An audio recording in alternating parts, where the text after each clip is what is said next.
Thank you so Yeah. very much. I really appreciate it. And you taught a lot of points that I believe that are really, really very important.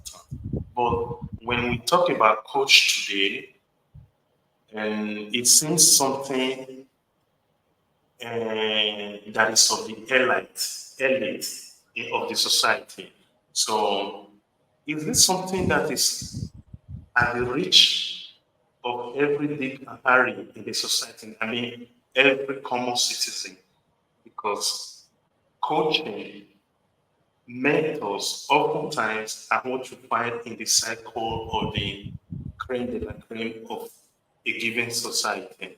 So, how well is this practice of yours democratized or decentralized that people of the middle class or those that are just starting life afresh? Because, especially, I believe for one, that marriage is the foundation of every society there is on the surface of the earth. So, if we are talking of coaching and mentorship, something that seems to me, Pedro, Apollos, something that is very sophisticated and not reachable to everyone.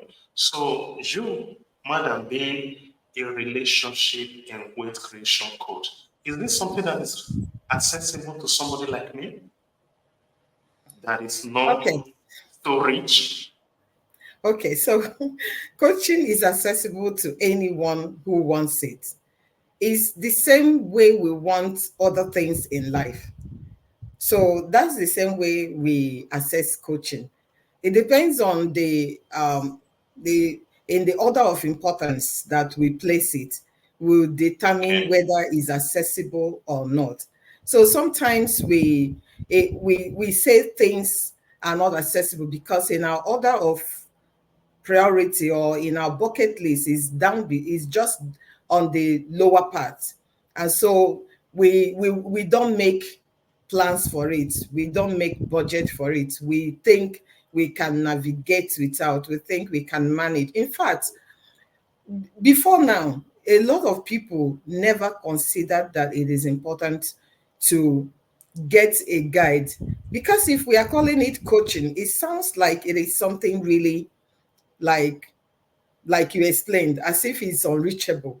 But it is like just like anything That else you want sounds to do. elite for me. Like, Okay. I don't live in So Peckham. I yeah, don't but have 10 figure salary.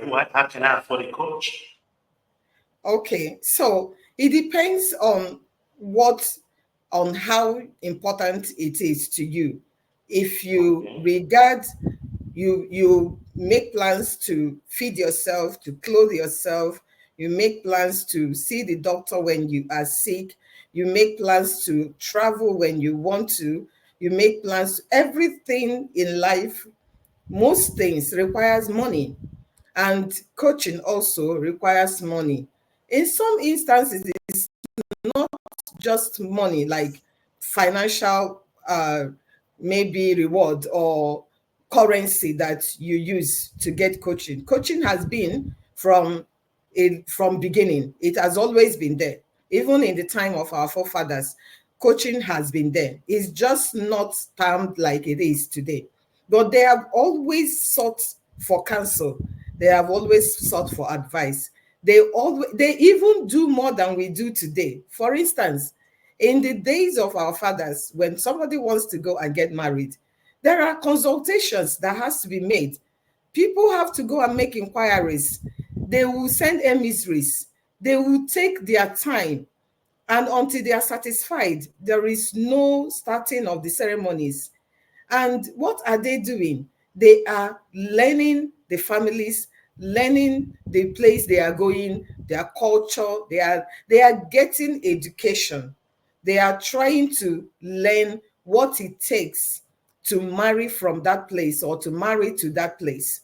And why are they doing that? They want to be sure that they can be able to get into that marriage and succeed in it.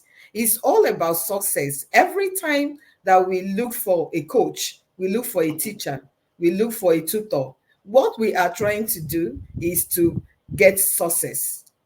in that particular aspect of life.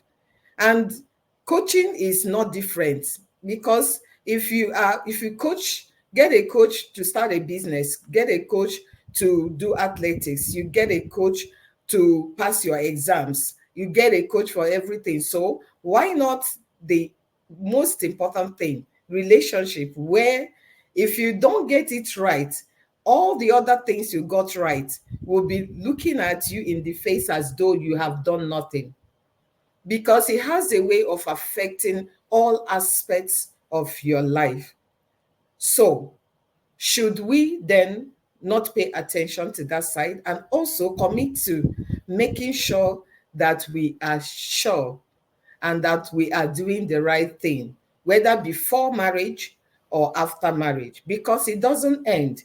Whether you started a coaching or had a coach before marriage, if it is a relationship coach and they are also aware of marriage coaching, you should keep them and take them along with you into marriage, because you will need them a lot than you did when you were single, because that's when everything changes and people think, who am I now?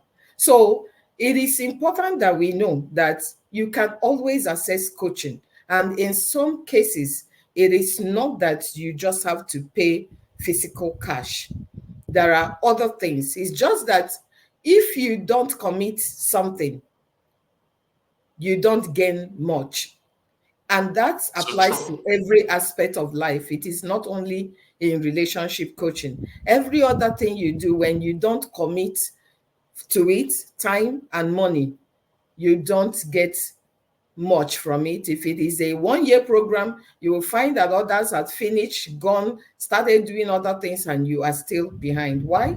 Because you didn't commit to it. And that's why it seems as though it is just money. There are other ways that you can commit to getting that knowledge and intelligence that you require to get you through marriage, and to, first of all, choose right, and make the choices based on that favors you, based on your purpose in life, putting it before you, and also making sure that you are not lost in marriage. So for you to do that, you need somebody to hold you by the hand and at least tell you the truth, because some people around you will tell you what you want to hear, and you may not be free to share a lot of things with people that that know you.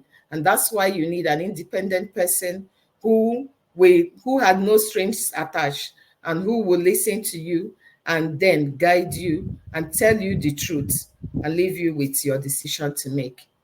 So it's Thank you so very accessible. much.